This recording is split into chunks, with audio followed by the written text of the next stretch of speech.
Now imagine this scenario. You're home alone tonight. The kids are in bed, your wife is out with some girlfriends. It's Friday night, and you're about to kick back, relax, and watch some Netflix. Suddenly, you hear a knock at the door.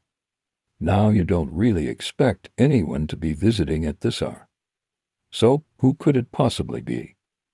Imagine you're alone in your room, and you start to hear a knock at the door. It seems to be coming from right behind the door. Jesus is at your door, and he wants to come in. Notice that Jesus doesn't just stand outside the door. He actually knocks on it. This tells us that salvation is not something that we receive passively. It requires us to take action. First, are you actively pursuing a relationship with him? Or have you grown complacent in your faith? Open the door of your heart to him and let him in. If you enjoyed this video, please give us a thumbs up and share it with your friends. Also, make sure to subscribe to our channel so you never miss a new video. We would love to have you join us every week for a new episode. Thank you so much for watching. We'll see you next time on The Beat.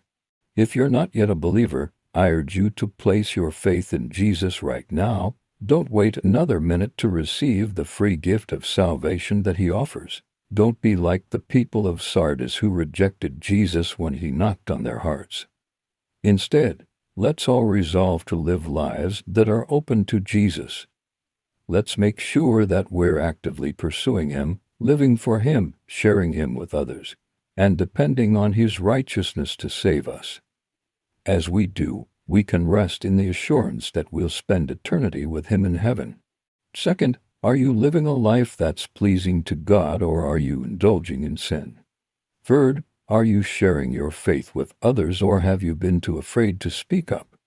And finally, are you depending on your own righteousness to save you, or are you placing your faith in the substitutionary sacrifice of Jesus on the cross? If you're honest with yourself, you can probably answer yes to some of these questions.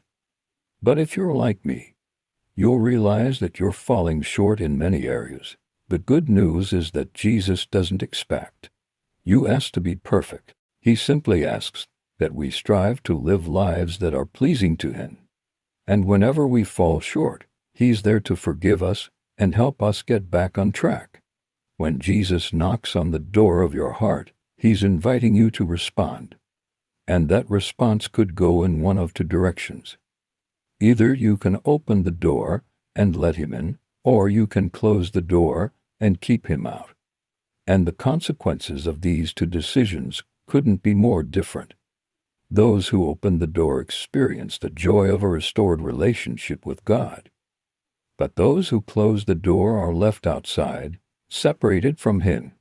Now, before you think that this is just a made-up story, let me remind you that Jesus himself said that he would knock on the door of your heart. Let's imagine that Jesus is at your door right now. He's standing there with his hands outstretched, waiting for you to make a decision. So, let's consider this question carefully. What would you do if Jesus knocked on your door right now? If you're watching this video and you haven't yet put your faith in Jesus, this is a crucial question to consider. Because when Jesus knocks on the door of your heart, it will be the most important decision you ever make. Will you let him in, or will you keep him out? On the other hand, if you're a believer, this question is equally important. Are you living in a way that's open to Jesus? Or have you closed the door to his presence in your life?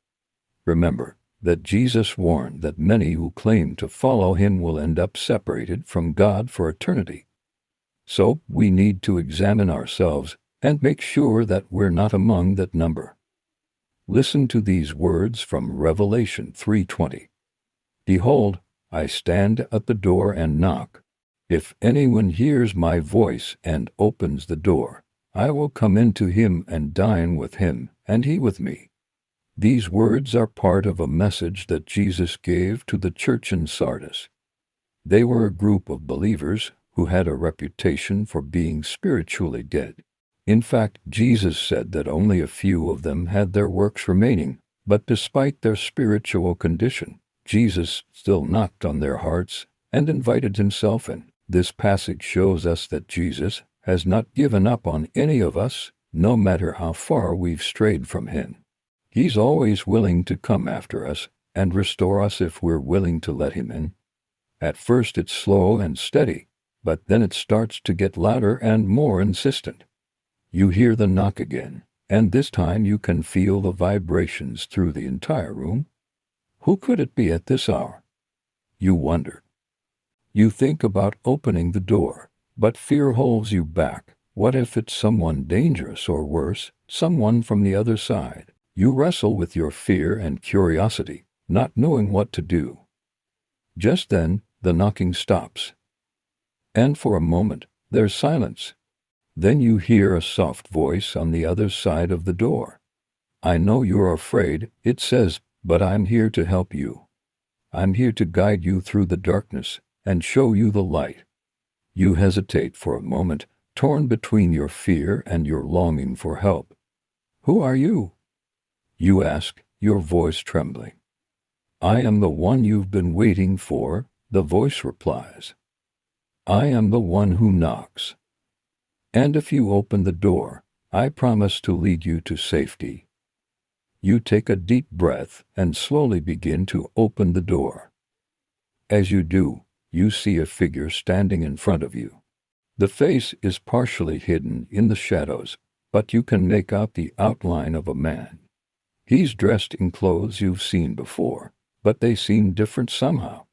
You recognize the style, but you can't quite put your finger on it. And as he steps into the light, you gasp in surprise. Standing before you is none other than Jesus Christ himself. In his hand is a lantern that's emitting a warm glow, illuminating his face and casting long shadows around him. His eyes meet yours, and he extends his hand towards you with a gentle smile on his face. "Hello," he says warmly, "may I come in?" With hesitation, you decide to go check it out. But before you get to the door, you hear the knock again. It's insistent, and it seems to be coming from right behind the door. What do? Do you open the door? Well, if you were going to, now is the time. But instead you decide to peek through the peephole. To your surprise, you don't see anyone. Maybe you're just imagining things, or maybe someone is playing a prank on you. Just then you hear the knock again, only this time it seems much louder. You can feel the vibrations through the entire house. You try to rationalize what could be happening. Maybe there's an earthquake, but earthquakes don't knock on doors. You think to yourself, should I open the door? What if it's a crazy person, or worse, a home invader? You hesitate for a moment. You're scared, but your curiosity is getting the best of you. You want to know who is out there. Taking a deep breath, you slowly begin to open the door. As the door starts to swing open, you can see a figure standing on your doorstep. The face is partially hidden in the shadows, but you can make out the rough outline of a man. He's dressed in clothes you've seen before, but they seem different somehow.